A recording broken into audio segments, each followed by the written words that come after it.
every story has a happy ever after. And after this story, there's an after party.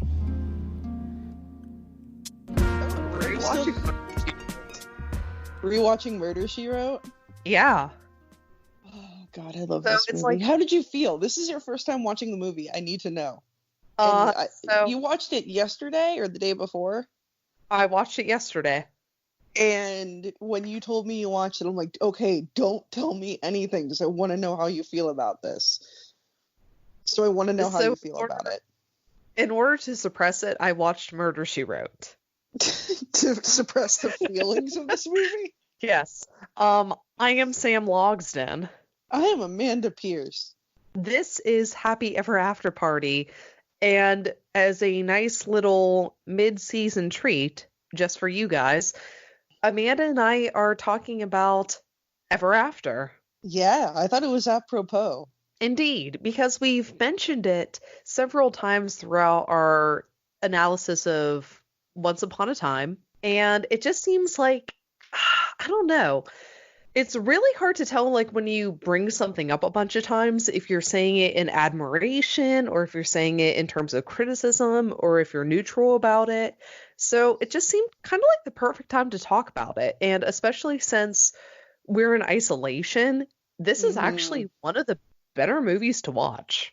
Oh my God, it's so, like, as neutral as we can be to critical of Once Upon a Time, I am really happy we're doing a mid-season break to watch this. I have it rented for 48 hours. I didn't buy it outright because I think I own it on VHS at my mother's house. But I rented it, and I can't guarantee I won't watch it again tomorrow. And I certainly don't blame you. It's so 1998 in a lot of ways. It's also so targeted directly to what would appeal to me in a lot of ways. I love this movie so much, and I'm so happy that I love this movie. I don't think I've seen it in 10 years. So I have never seen this movie. Yeah. Until yesterday. I'm really glad that 10 years have gone from the last time I saw this movie, and I still really, really liked all of it. Honestly, there's very little not to like about this movie, in my opinion. I only have one criticism, and I'm not even going to bring it up until the very end because it has literally nothing to do with the movie. What is it? I mean, I'm curious now. It does. The only criticism I have has to do with accents. Okay. Yeah, I mean, that's it. It's a very minuscule kind of, like, if I had to be very nitpicky about a thing, that is the one thing that I'm nitpicky of, but it doesn't tarnish the movie in any way, shape, or form. They're Brit American accents, but it's taking place in France, so, you know. I'll address that later on. Yes. So, before I actually talk about the movie proper, I kind of want to come at this from my perspective and from the perspective of 1998. Okay. So as far as my perspective goes, I very rarely seek romance films out to watch. I'm in the same boat, man. You know me. We're both in the same kind of non-romance boat. And it's really weird because, like, when I like romance, it usually is in the context of other things. Like, you and me really like the movie Om Shanti Om. I really like Beauty and the Beast. I really like the movie Top Hat. But all of those are romance stories that are told in the context of other genres. So be it animation or dancing or Bollywood. There's always something else that brings you to the romance. Yeah. Or even in something like the action movie adaptation of the video game Hitman, which I will be bringing up later on in this discussion, has a really good romance story in it from the perspective of two incredibly broken people, but it's brought about in an action movie. And the fact that you go there for the action and the romance in it is very authentic makes it very real. Whereas if you go into a romance-centric kind of story, you kind of know what you're getting into, And that to me makes the romance less interesting. And like, as The somebody only who isn't really like a cishet person, yeah.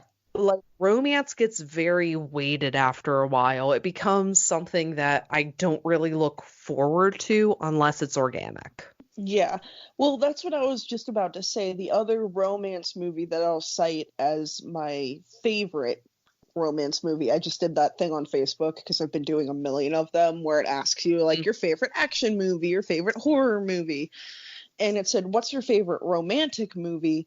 And I said An Affair to Remember, which is Ooh. a 50s movie that my stepfather introduced me to for frickin' ever ago. It's a period movie, frankly. It's like a I'm feeling miserable and down about life. I need a solid cry because goddamn If me I into may that movie. interject, one of Yeah. my favorite romance movies of all time is Mrs. Skeffington. Yeah, you told me to watch that. I haven't yet. Is it a So if we crier? it is definitely a crier, and it's less of a romance movie than it is a introspection of the mind of a vain woman. It's Mm-hmm. sort of like instead of Beauty and the Beast, if Beauty became the Beast and Mm-hmm. somebody loved her regardless. That is what Okay. Mrs. Skeffington is. It's a very fucked up story, and I love it because of that. Mostly because I love Betty Davis. Oh yeah, yeah, that is one of hers. Yes, I have and in fact, I I have would a actually distinct say that memory of Mrs. Skeffington. I have a distinct memory of sitting in a Permanis and you telling me to watch this movie. I remember that too. I actually think it was probably one of the original Permanis locations because there was a mirror, and Mrs. Skeffington is full of mirrors. It's actually sort Hmm. of the antithesis of Cocteau's La Belle et la Bête. Okay. Yeah. Not to get that artsy, but I'm gonna get that I'm artsy. not. I'm gonna get a little intellectual in a bit here, but I'm gonna try to. Listen. I read an article on JSTOR. I'm just saying. I read a study on JSTOR, and I got Well, some info from it, because but not a lot. because here's the other thing. Like before we actually talk about the film proper, Hmm. I want to talk about the landscape a bit. Yeah. Um, you and I talk about this a lot, just because we've known each other for years, and I think you and I actually adopt the same philosophy of film. It's just Hmm. that sometimes you and I kind of come up with different calibers of things. Yeah.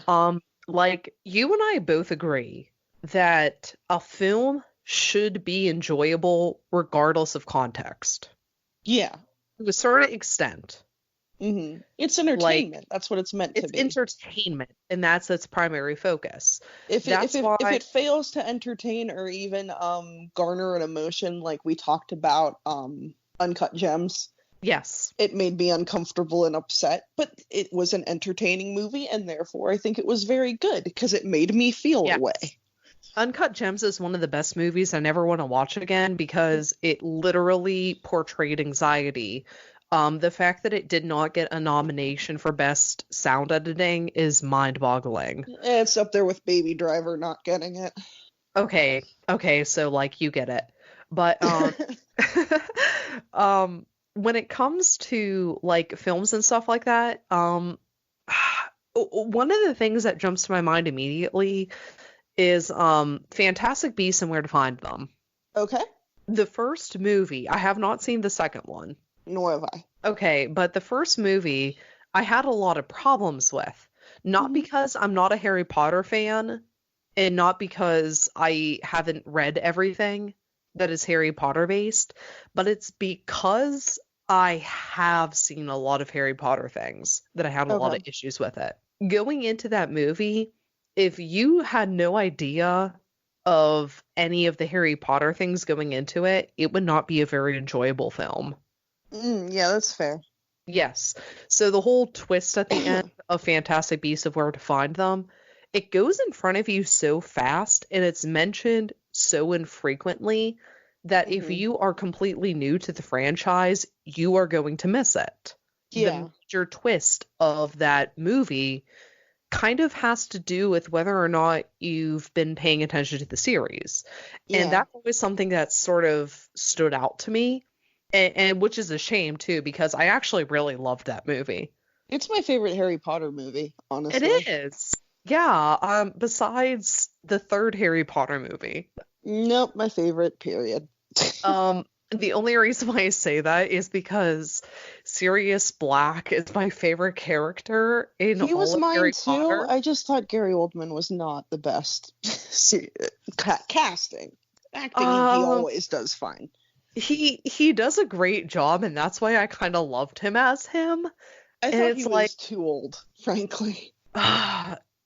you are correct, but my love He's of Gary supposed to be the Oldman, same age as James Potter and Lupin, and he looks about 15 years older.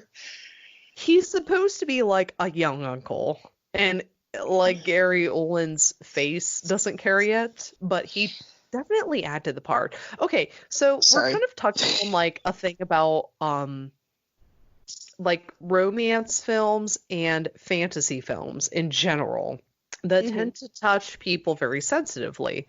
So when you're talking about something like Cinderella, there are certain cues that people need to hit. So who Cinderella is should be very flawless looking. Who the stepmother is, who the stepsisters are, should have like a certain look to them. Yeah. So when you're talking about Ever After, they nailed the casting. Oh my god, it's so good. There was not a single Oh. person miscast in that entire movie.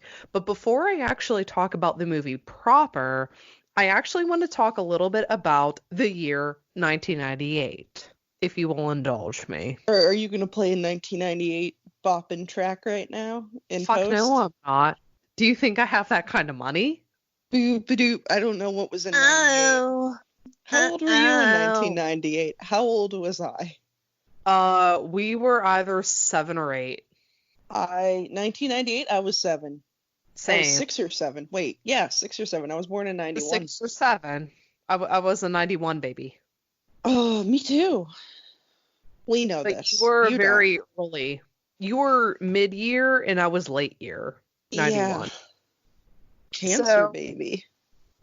1998, it is very difficult to talk about a movie that is based on a fairy tale adaptation without talking about what was going on with Disney at the time. And what was going on with Disney in 1998 was Mulan, A Bug's Life, and a lot of Disney Channel original movies, such as Halloween Town. Okay. Okay. The only reason why I specifically bring up Halloween Town is because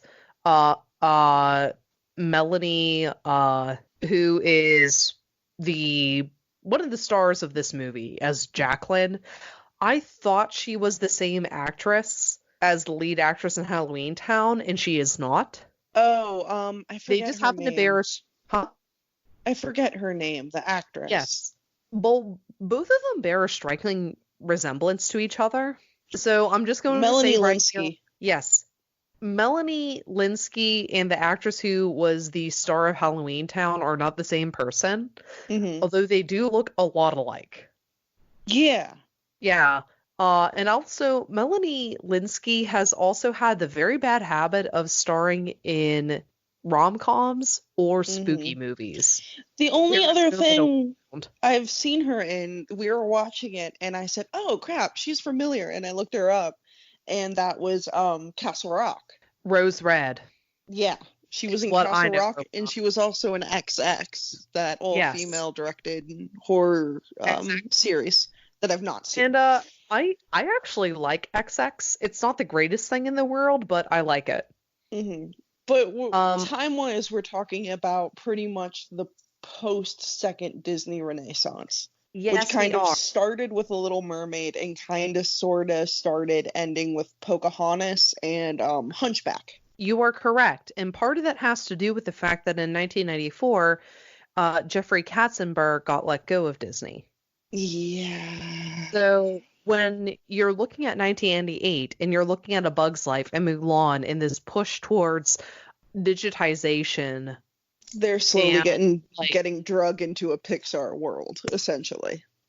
Yes, it's not quite there yet, but they're looking at other ways to innovate Disney, and they're more importantly looking at ways to innovate Disney's storylines. They are not looking at fairy tales. If you're looking at fairy tales, you're going to be looking at the kind of movies that are being produced by Fox and by Mm-hmm. people that aren't Disney. And My we're in a track, post Toy Story world too now. I just looked that yes, up because that was we 95. are. Yes. Bug's Life came after Toy Story. Um, and the other important thing to think about too is that in the same year, There's Something About Mary came out.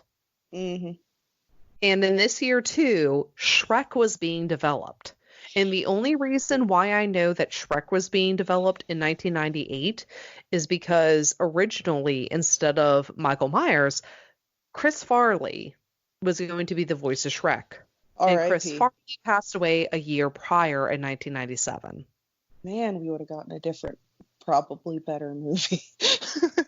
You know what? Actually, I'm not going to diss Mike Myers on it too much, but I have seen the the stills with Farley doing the voice of Shrek, Mm-hmm. and it's like it would have been a very different movie, Mm-hmm. but to say that it would have been a better movie is kind of like not in question. It would have been very different, you know? Yeah. So it's like, rest in peace, Chris Farley. And at some point, we are probably going to talk about Shrek.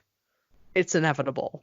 If we make it to Okay. 100 episodes, we will talk about Shrek. I like Shrek too. I kind of just like Shrek, but I acknowledge all the problems that it came with, which is going to lead me into this next topic. We know what Disney was doing. It was trying to distance itself as far away from fairy tales as possible. So, what kind of fairy tale stories were going on? That would have left us with Disney sequels, like Pocahontas sequels and Direct to Cinderella DVD sequels, or direct to direct to home video DVD rather. sequels, but It would still be also home video in the 90s. the Swan Princess sequels. Oh my god, that movie! Sorry. Certainly, they were not the first Swan Princess, but the sequels of it.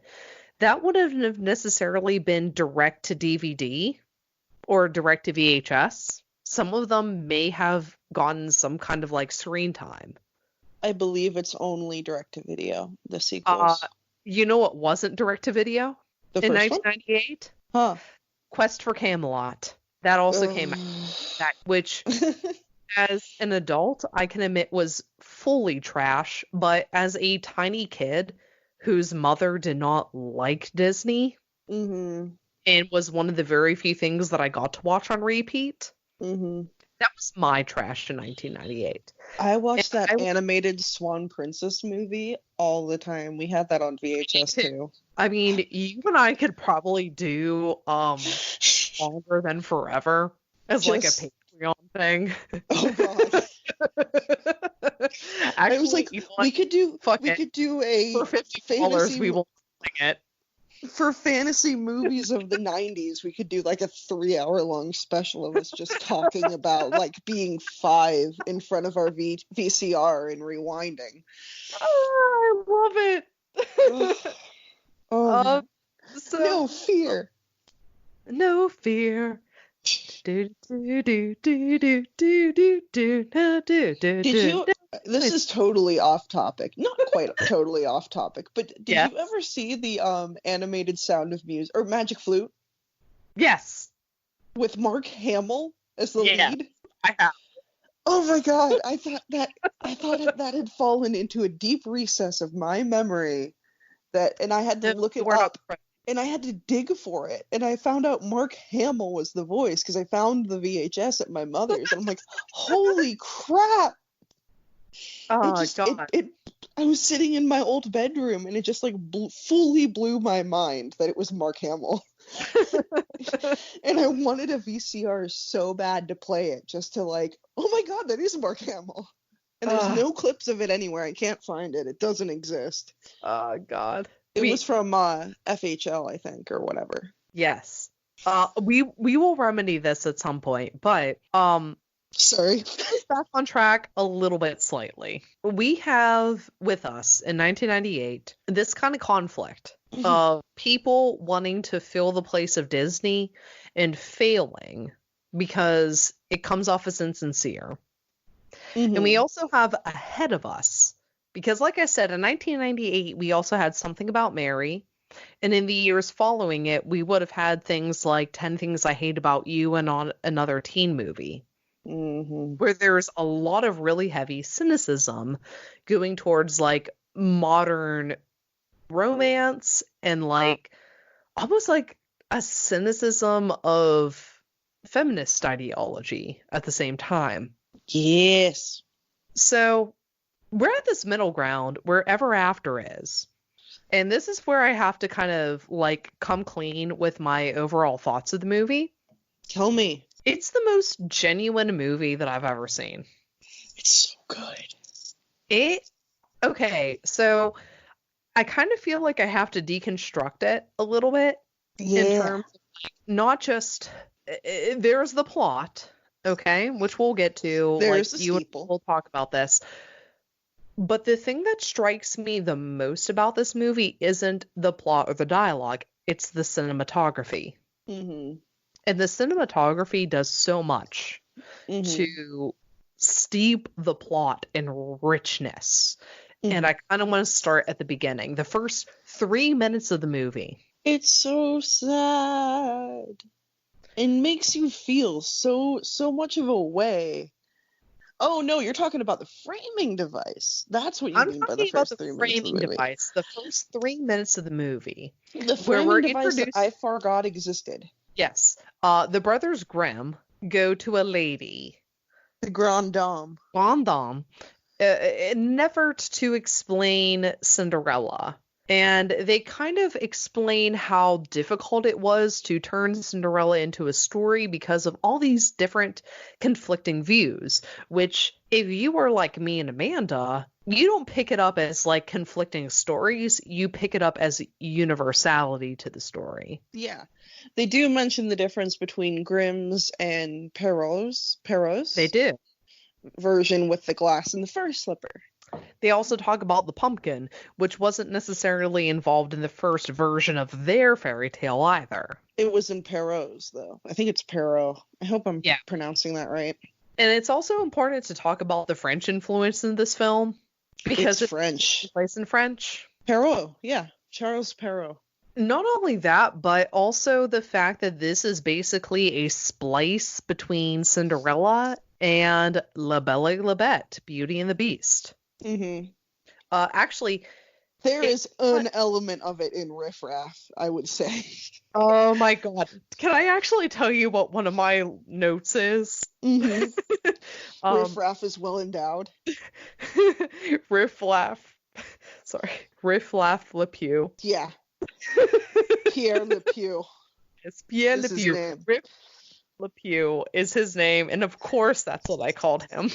Yeah, so I told Dennis when we were watching it, he was not paying attention. I'm like, Dennis, who is that? Who is that? When he came on screen the first time, and you missed him. And then when he's in the second time with Danielle in his place, he was like, I don't know who that is. Can you give me a hint? And I'm like, it's just a jump to the left. And he's like, okay, that's Riff Raff? I didn't even look that up. I just knew that was Riff Raff. I think I watched it after I had watched Rocky Horror Picture Show, and I'm like, oh crap. Point being, there's universality to this. Talking about the cinematography in the first 3 minutes of the movie, where the Grande Dame is interviewed by the brothers Grimm about her great grandmother being Cinderella, essentially. Well, two greats, but yes. The actual like scenery is these beige and tan and brown tones, and the drapery all around the clothing is like black and white and gray. So in that very first 3 minutes, we're kind of subliminally inversed in sepia tone. Yeah.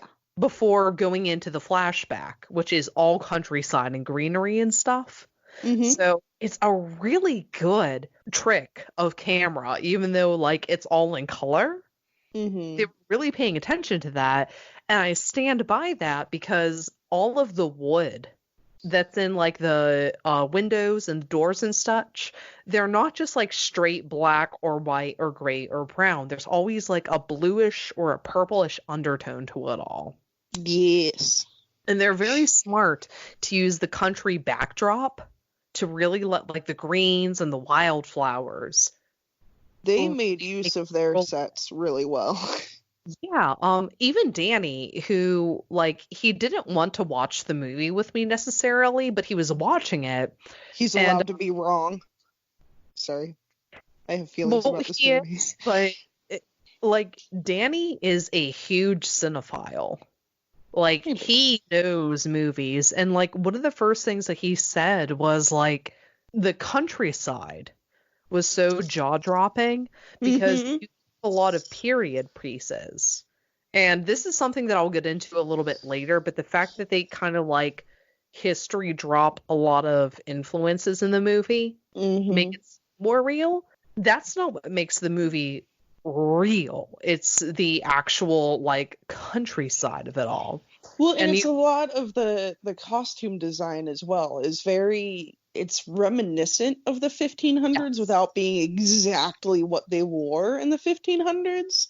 well, not only They that, skew a little earlier, they don't skew much later with the costume design, but they skew a little closer to the 1400s in some points. Actual medieval influences with kind of the empire waist.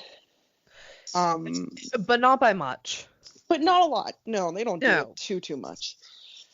No, and like Danny was really like studious on the fact that so like you've seen Evil Dead Yeah. and you've seen Holy Grail. Yeah. When you see people that try to emulate medieval times, and they're sometimes like out of comedy sake meant to be like a very cheap set, Yeah. like you know that it's fake, Yeah. but it's comedy so you don't kind of care. Mm-hmm. But then you see something like, and this is me talking, In the Name of the King, Okay. where I hate that movie a lot. And Never it seen feels, it. huh? Never Don't seen it. don't ever see it. Kids, don't ever watch it. Don't watch Evil Bowl. Oh, it's that guy. Yeah, it's fucking terrible. But you see a movie like that and you know that people don't actually care about the set design. Mm-hmm. But the fact that this movie is, it's not that it's minimalist, but Mhm. it's simplistic. There is a difference. There is a difference between the two. And it feels kind of lived in, is what I've always Yes. liked about it. It feels organic. The fact that everything is like dirt paved Mm-hmm. and not cobblestone, Yeah. you know, like that makes a really big difference. The Oh, fact it's that like 1500s. There were no cobblestones, not really. yeah, Not in the but country. a lot of people who do period pieces don't acknowledge that. Mm-hmm. So like even though that seems like a very like basic thing to do, a lot of people ignore it. Mm-hmm. So I think we're done talking about like background shit. Do you want to gush Let's about the talk movie for a movie. second? Huh? Because I have some other things I want to say, but it's going to be more relevant probably after we actually discuss the movie itself. I kind of don't even want to talk about. Let's not I don't talk about plot, because you know the plot. Yeah, we know the plot. But what the movie focuses on more than Cinderella's individual struggle with her life, like day to day, like kind of the Disney versions would, or This is basically Pride and Prejudice. essentially, The movie is Pride and Prejudice, but done as a Cinderella story. I forgot how much she wasn't really interested in him until he took her to the library, the monastery. Yeah, and that's kind She of why I liked brought him? like the whole Beauty and the Beast thing. Yeah, because No? he showed her where the library is. Yeah, but it's more than that. And the Because she great has that thought scene in the field with The her great friend spot Gustav. is so like, it's not that he's dreamy in this, The but, prince. huh? The Henry? prince, Henry, Okay. the Great Scott. He was also in Hitman. Okay. He was not the main character. Um, He was a secondary character, but like his portrayal in this isn't one of like blind privilege necessarily. Like he seems like a very realistic person. he starts off as kind of a douchebag. He does. Frankly. He legitimately seems caught off guard. He's running By away his from his privilege so he can also be privileged and travel the world. We don't know where he's running to, but he wants to run somewhere because, like a Disney princess, he just wants to be free and out there and where the people are. Yeah, And then Drew Barrymore throws an apple at his stupid head. he seems like an inverse of Beauty and the Beast. Yeah. That's what this whole movie feels like. He's a Little Mermaid. No, he's No, not. He's yeah. Belle. But Belle is learning to love the beastliness The common. of this feminine wild person. Yeah. Who just happens to be of a different class, which is essentially what Pride and Prejudice is. And that's why I felt myself halfway drawn to this. The other half was from another actor. Drew Barrymore? No. Can I just say, she's gorgeous in this movie and great in this movie. I think she balances the nuances of it so well, and I just love her in this. She is perfect in this movie. Like, if you would have cast this whole thing as Pride and Prejudice and not Ever After, it would have been really good. Yeah. It is its own thing, and it is organic, and everything is believable. And I want Drew Barrymore and DeGray Scott to just, like, work it out. Yeah. You know? I forgot that they were actors while watching. I forgot Angelica Houston was an actor while watching this. I can't even get into her right now. But no. I like that towards the beginning she's in the field with her buddy Gustav, and he's like, "Well, what would you say?" You're allowed to call him her sassy gay friend Gustav. He's not gay. His name is Gustav, though. But I want to call him the sassy painter friend Gustav. He's not that sassy. He's kind of dumb. He's definitely sassy. Nah, I never read him as sassy. I read him as kind of simple. He straight up passes out when he thinks he meets Leonardo da Vinci. But he said, "What would you say to the prince if he showed up?" And she was like, "I just want my house back, essentially. I want these people out, these horrible, horrible women, and I just want to be happy. I'd be happy just with that." So it doesn't come off as they fall in love, they meet and they fall in love. It seems like the one who has to change has to be Henry in this case. He has to evolve. That's why I find it an inversion of Beauty and the Beast. It's kind of an inversion, it's kind of not. Because in Beauty and the Beast, it's the Beast who has to change. And also, in The Belle and the Bet, it's more of... Well, yes, that's true. He physically changes, but he only physically changes because of the perception of Belle. In The Belle and the Bet, not Disney's Beauty and the Beast. Well, we're going to put a pin in that indefinitely until we talk about it, because I love that animation so much. We're not going to talk about Disney's version of it. But if we're talking about Cocteau's version, then yes, the person who has to change is Belle, because she has to change her perception of the Beast. I'm talking about the original French version in writing. Okay. I don't read. I don't know how to read. But, neither do I. Yeah, but in the fairy tale version, and I just use Cocteau. But Cocteau. I don't use Cocteau. But yeah, so he has to change his view of her to see her more, and that starts with her little speech, her Thomas More speech. And that's also what happens in oh my god, why I just said it. I have it saved. Where is it? Where did I put you? Pride and Prejudice. Mm-hmm.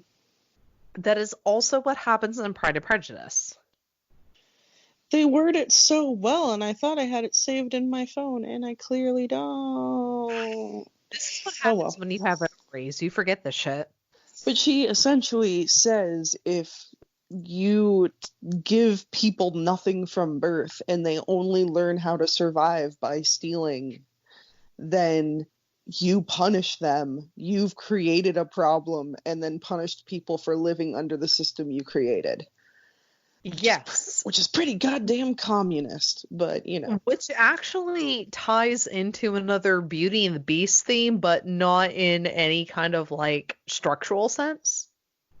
But that's what starts to smack him over the head, and that's kind of... Well, do you remember what her servant's name is? Maurice. Yes. Do I know what the servant's name is? Who do you think you're talking Maurice. As in Belle's father. Mm-hmm. Yes. So there's already that kind of tie. Yeah. In kind of passing. Mm-hmm. So, like, when I heard that initially, because you heard his name before all this stuff happens, like, it kind of perked my ears up a little bit, because, again, it's been a long time since Katzenberg has been involved. Katzenberg has been involved in Beauty and the Beast. Mm-hmm. As well as Pocahontas, truth be told, and The Hunchback of Notre Dame. So a lot of like these traditional fairy tale kind of settings people have already kind of ingrained in pop culture. Mm-hmm. I was keeping that in mind. So the fact that they named this person Maurice. Mm-hmm. Well, and if you want to talk to a larger point of upsetting that kind of order, yes, is what is the book Danielle's father gives her last gift from him? Utopia. Yes, it's Utopia, which is all about shattering a current world to make a more egalitarian one. Mm-hmm. Which is kind of what sets the ball rolling in this whole situation. And the painting of Danielle at the end, the Grand Dame says it hung in the university until the revolution. Yes. So it kind of has a lot of those elements of breaking down the class system that goddamn Americans hate so much, but we still manage to live under. But I thought that was, I was trying to get into more, that's how I ran into this article that I ended up finding from JSTOR. I was trying to find more about like why Utopia, like why did they pick that book? But it seems like it might have just been kind of set dressing, other than something else I want to talk about a little bit later, I think. Something else I want to talk about later. I kind of just want to talk about the movie for another minute or two, though. I kind of do, too, because, I mean, like, I do and I don't. Mm-hmm. The reason why I don't is because it is very simple in its structure. And I feel like discussing the movie as a whole would kind of ruin it to somebody, like especially to me. You know, like I don't like romance for pure romance, and the beats that were in this were kind of predictable. But because I came into it with an open mind and an open heart, it really did something for me. And it has a sense of humor. An itch. It has a weird sense of humor. But I like it's the not king where he was like, I will simply deny you the crown and live forever. Forever. And he's like, good, I accept. Not only, wait, may I quote Angelica Houston for a second? You can. Darling, nothing is final until you're dead. And even then, I'm sure God negotiates. Yeah. Nothing is fucking flawless. Nothing is final until you're dead, and even then I'm sure the good Lord negotiates. Is like, that boom. Is lovely. After all that I do, after all that I've done, it's never enough. Or even the fact that Da Vinci exists. In that article I sent you, or I tagged you in about, it was like a BuzzFeed article about it. Yes. It just says Angelica Houston's wicked stepmother walked so Angelina's Maleficent could run. And I see that, but I don't respect that because Angelica Houston is perfect. Here's the thing. So without talking about the rest of the movie, there is a scene where Drew Barrymore is brushing Angelica Houston. Put a pin in it. Okay, you know what I'm talking about. Put a pin in it. No. Can I talk about it now? I want to talk about it in a larger context. Okay, I'll talk about it in a larger context, but just it makes the character, without talking about it, it makes the character more human than evil. I love it. It's one of my favorite scenes in the movie. It's my favorite scene in the whole movie. I also love, how could you love a pebble in your shoe? I know! Ah! I'm just sitting here in my little PTSD world, like, oh god, they got something in this movie so very right, and it's so real, and I'm not going to talk about it yet. Yeah, this movie rings a whole lot different from people who grew up in abusive households, and that's all I'm going to say. Mm-hmm. Oh my god, but when Leonardo da Vinci falls in the river...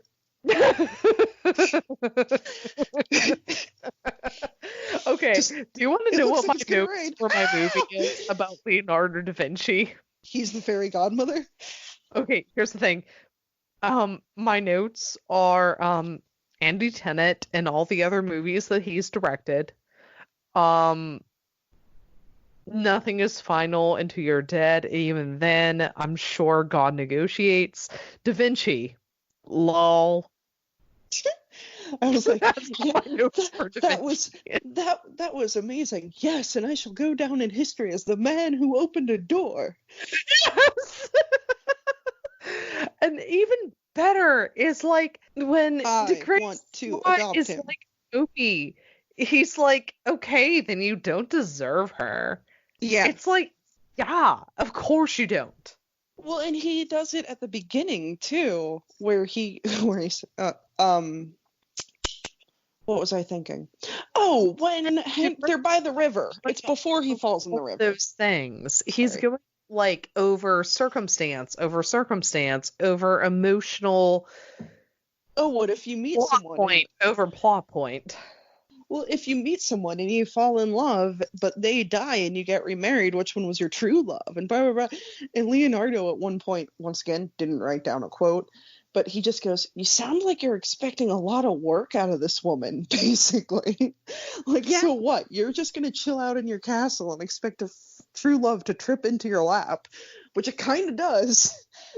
Yeah. And then he fucks that up because classism. And then Leonardo is... I'm the bastard son of a peasant.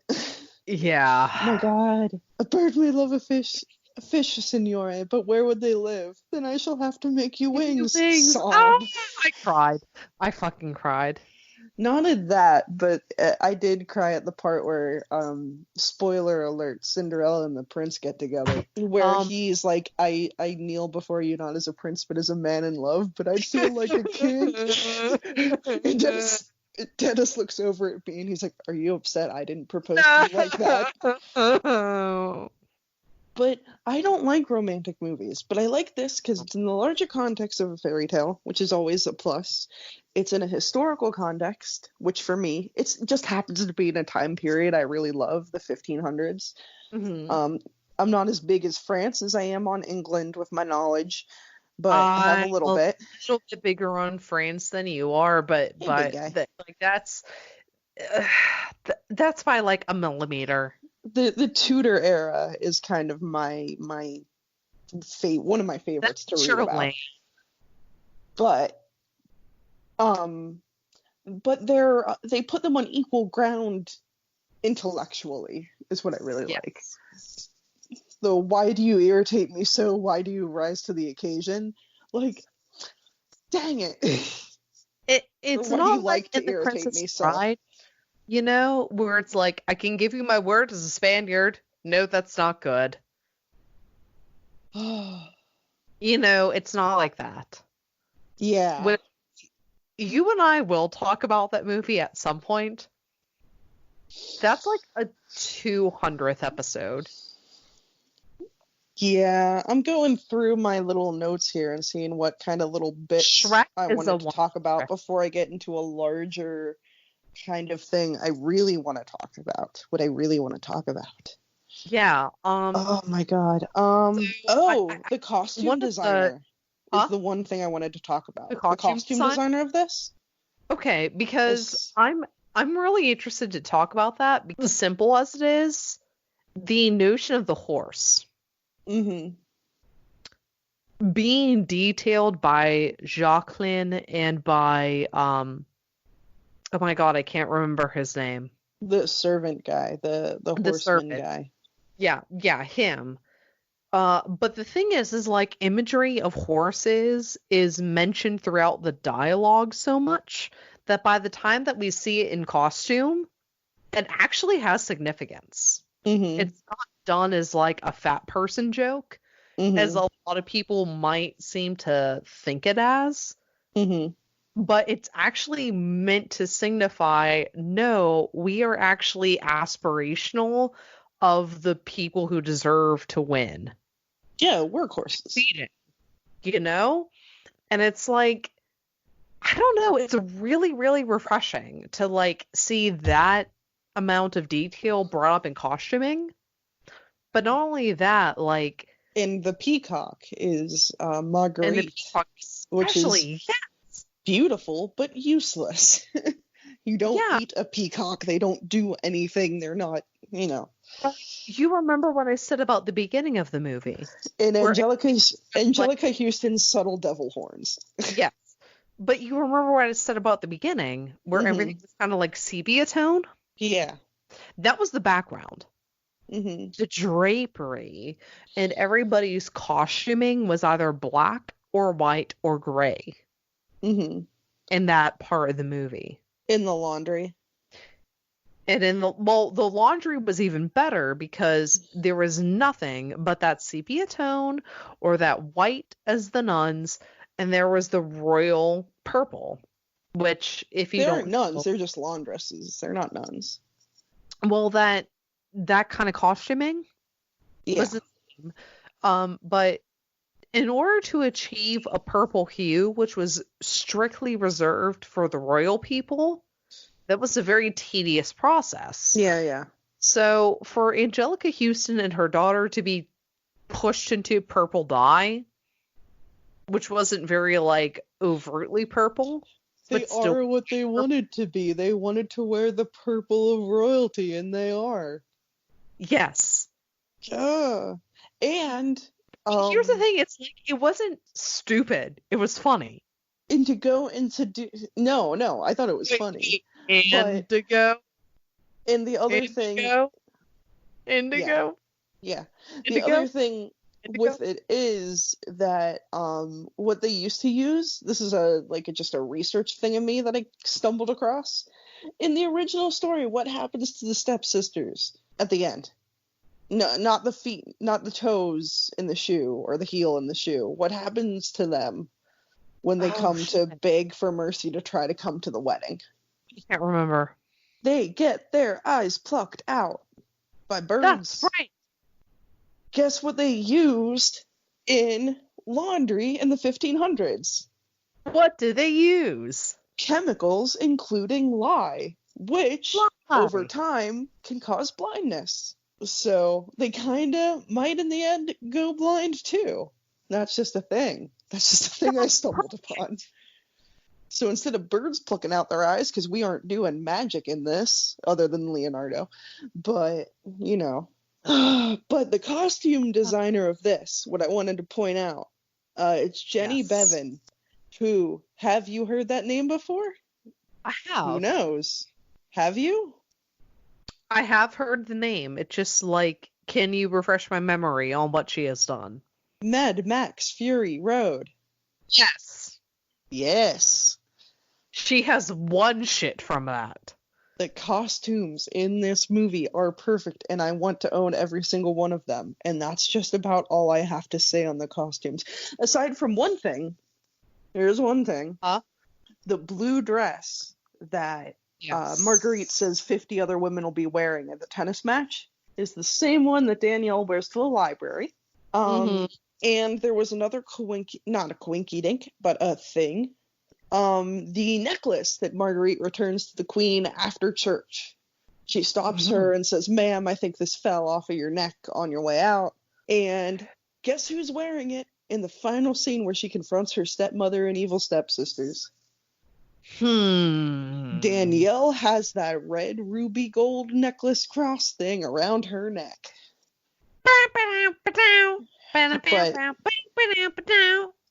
But that made me happy. Yes. And the music for the trailer in this movie was The Mummers Dance, which was a big song if you were alive in the later 90s. I think that's all about all of the trivia things I have. Yeah. Other than there was kind of that's it. Yep. Angelica Houston is perfect. And it doesn't hurt that she looks like someone I know. Angelica Houston has probably one of the best moments of like subtle characterization that I've ever seen in a movie, where Drew Barrymore is asking about her dead father. And she is like, "Well, you cared about him, right? You loved him, right?" And Angelica Houston was like, "I'm really tired now." No, Please she does. let me That's not what sleep. she says. What did she say? She says, she says that she looks like her father because she's really masculine and she's built for hard labor. Well, there's that. And then Danielle goes, "Did you love him?" And she goes, "I barely knew him." And then she says, "I'm tired and please leave." And she's kind of choking up a little bit. Yes. There are things I want to talk about in this. Which I think is important. That kind of turns her from a cruel stepmother to a slightly more character human being. It also turns her into a slightly crueler stepmother because... Can I get into the big thing I really wanted to talk about this whole time? You're not gonna like it. Hold on. Are we unpinning it now?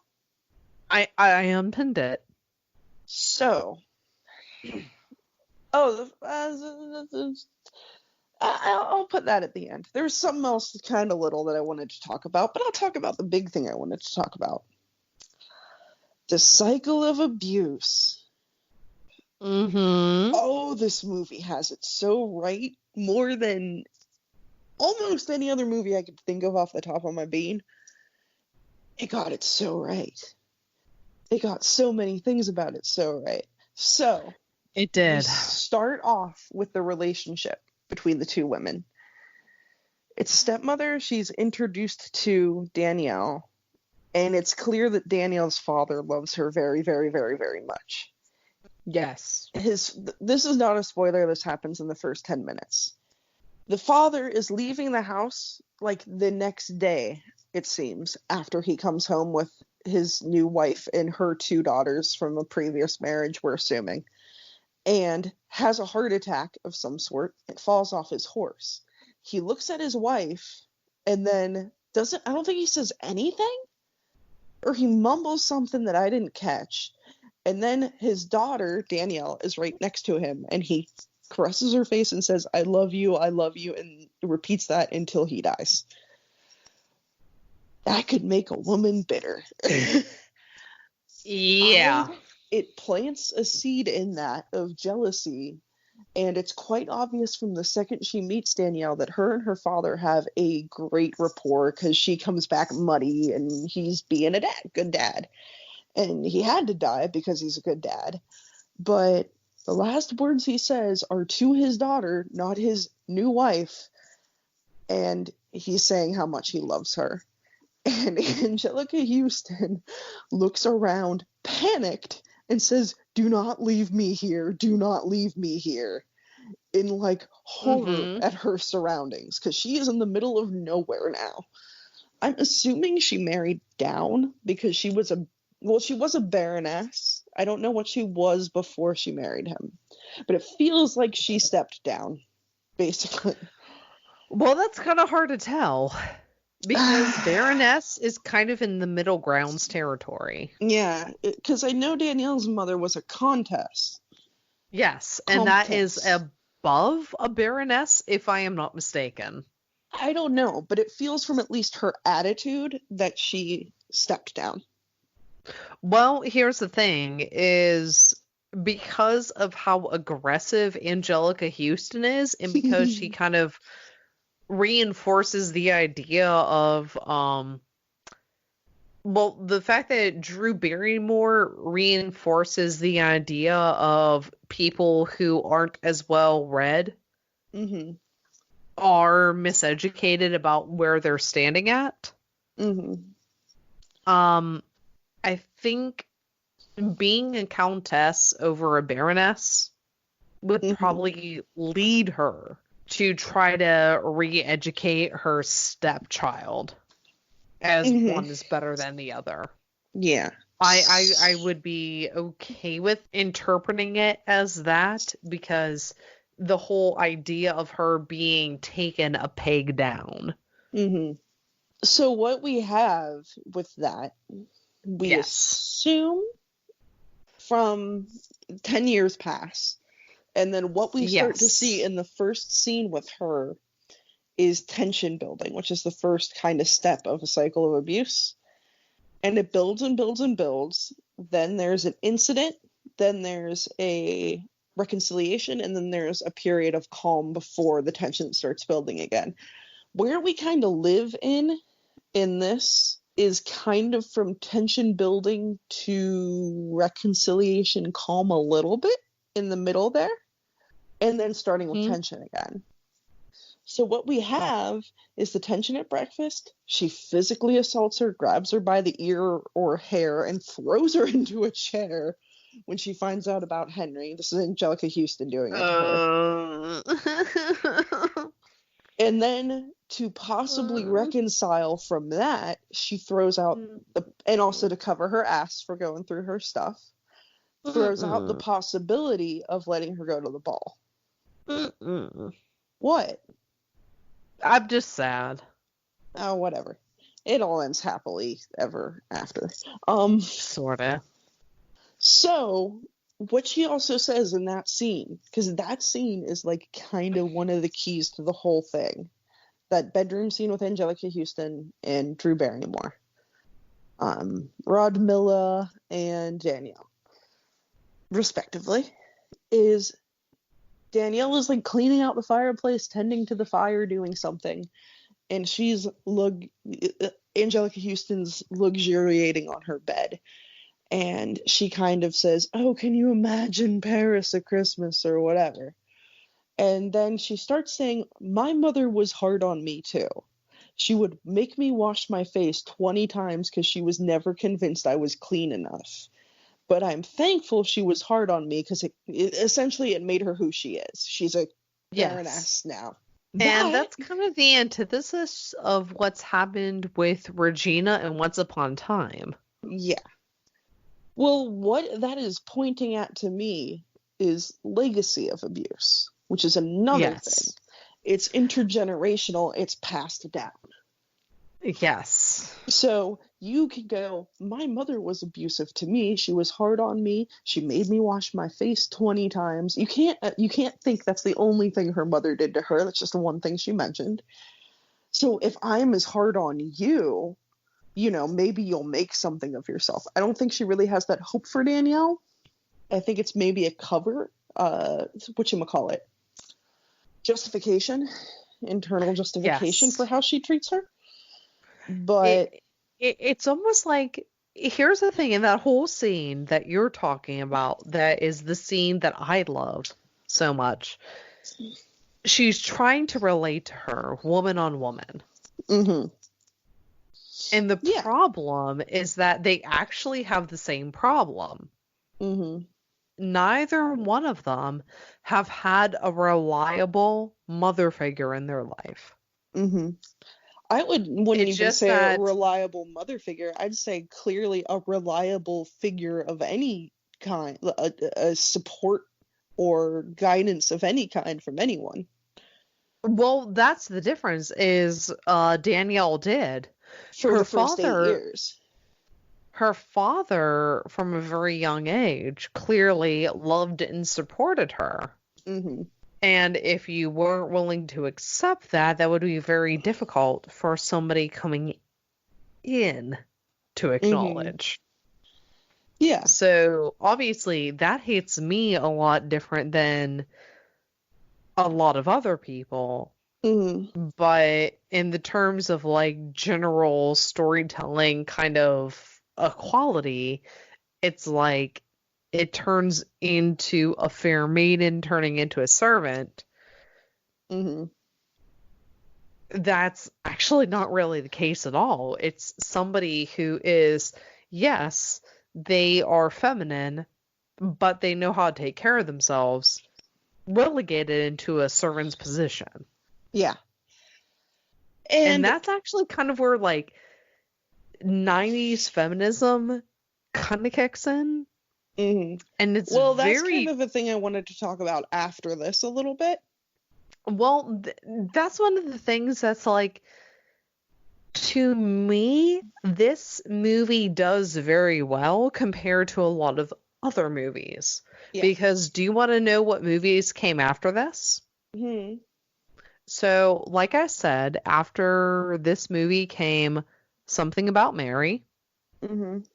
which is a movie entirely about a hapless man pursuing a less than chaste woman mm-hmm. that he still feels entitled to. Mm-hmm. There's also But I'm a Cheerleader. If you want to get into the feminism, let me wrap my thing up because I kind of want to say something about that I noticed. So that's why when I talked about Disney at the beginning of this thing, it's really hard to me to not talk about Disney in the context of other things that are fantasy oriented, is because it actually has a very big comparison on romantic comedies and straight romance films in the long run. So when Disney doesn't really have a grip on fantasy and romance, a film like this comes along and kind of like sets the standard for years to come afterwards. So, as somebody who's ever seen this movie before and has been blown away by how wonderful the sets are, you know, like all of the greenery in it mm-hmm. is so breathtaking. And like, you know how I talked about the sepia tone and the black and white and gray at the first 3 minutes of the movie? Mm-hmm. They actually make it a point to make the wood in the background not sepia tone or black and white. They make it an offset of blue or red or like purple or something. Everything that isn't that first 3 minutes has like an offset. Mm-hmm.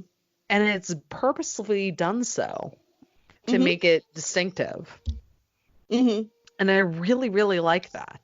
So as somebody who really doesn't like romance movies, like if I had to give it like a, like I can't give it a 1 out of 5 apples because that's what we do for Once Upon a Time. What's like a good like scale to use for like not Once Upon a Time things? I just wanted to finish what I was saying. Without any ranking, I like this movie. Me too. It's one of my favorites for sure. It's not one of my favorites by any means, but it's like something that I can't deny the quality of this film. Mm-hmm. It's something that knows what it is. You had the denial of what it meant to be a Disney movie on one end, but you knew the longing of the innocentness that we really, really, really needed. Well, in and the late 90s. That she's been trained. That's like what I wanted to finish with this, was Mm-hmm. you have that she's been trained with these little scraps of affection every now and then that that you're sure she had gotten over the past 10 years, that she has learned this cycle and learned to live in it. And what I wanted to say about it was it starts to build as she starts to get outside of this house. It leads to one of the best scenes of her punching Marguerite. And then her getting Which was whipped for that. probably one of the best things in the film. Oh my god, it felt so good. It was so cathartic after what a bitch she was the entire thing. And that, But like, I feel really bad because that actress was so good. she's so pretty. But what happens after that, after the ball and everything else and all of her hopes and dreams are shattered before she gets sold to riffraff? She asks if her stepmother ever loved her for a second. And she says, how could you love a pebble in your shoe? Which is the period end point on that whole cycle of abuse, because the reconciliation part of it is when you go, oh no, baby, I still love you. You know what I mean? That kind of thing is the reconciliation part. And she says, oh no, I never cared about you. I never will. You're just nothing but a burden to me that was left by my late husband. And then Danielle ends it on her terms. That is not said by somebody who is, like, comfortable in their sorrow. Whether or not she ever did care about her father, about Danielle's father, okay, we or can not, at least agree that she didn't poison him, right? No, I don't think she did for a second. No. That's completely out of context. That was incidental. Because why? She already had everything she wanted. But, that's the kind of scraps of affection that are thrown at someone to give them a reason to stay. Yes. And the kind of justifications that are made to justify staying with an abuser. And exactly. no matter what Rodmilla might have gone through with her own mother, it, of course, this is just a PSA, it does not justify any future abusive behavior, blah, blah, blah, blah, blah. But after she says, I have never loved you, I never care about you, you are just a nuisance to me, you're a pebble in my shoe, which is the worst thing. And Danielle gets to confront her in the throne room after she's married, and she gets to say something that I'm sure every abuse victim ever has wanted to say to their abuser, which is, after today, I will never think of you again. Yes. But you will think of me every day for the rest of your life. Because she decides to show a level of mercy by making her a servant and not having her and her sister outright killed or sent to America, which is essentially the same as being killed, because they're fluffy and white bread and would not survive that kind of thing. And it's such like a punch, throw a punch in the air and do a little dance moment that it just makes me so happy that they've thought to put that in there. Because every abuse victim has wanted to say that. Like, no, it's the labyrinth, you have no power over me. For those of us who've been through it. That's what you wanted. You wanted all that this power. That is what you wanted, and that is what you deserve. And you're gonna get turned into the grimmest Angelica Houston and her daughter, which gives the whole thing kind of that tilt. So no wonder it's from Danielle's point of view. No wonder it's a more female empowered centric story. She's portrayed as more of a tomboy than in other iterations. She's portrayed as having a lot of agency to a point. And all of the women in this movie are the only ooh, don't jump on the phone, kitty. Hey. If you look at it, the women are, with the exception of Leonardo, the women in this movie are the only competent ones. Truly. Yes. The king is hilarious, but a buffoon. The only people who are planning ahead and know what's really going on to any extent the entire time are Angelica Houston, Danielle, the queen. You know what I mean? They're the ones who are moving all of the pieces. And Marguerite and Jacqueline to a lesser extent. To an extent, because Jacqueline's the one who tells the prince where she is in the end. She's at, the light over at the Frankenstein place. Go there.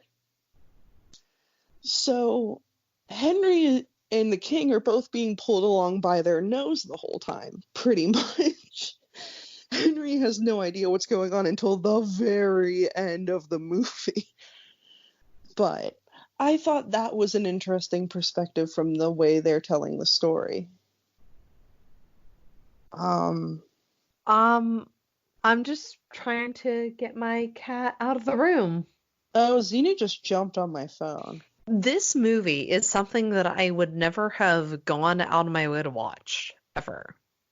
Mm-hmm. But the fact that I was told, listen, you should probably watch this because of the context and because of... I had one thing that I pulled from this article since I had to sign up to JSTOR to do it, and I thought this was... Okay, so it's actually a direct quote from this article I got. If you look up Ever After in Utopia, it'll be like the only JSTOR article that'll pop up if you want to read it. It's from the you, sir, are supposed to be charming, and we, princess, are supposed to live happily ever after. And she goes, and Danielle says who? And he says, you know, I don't know. So this is from the article.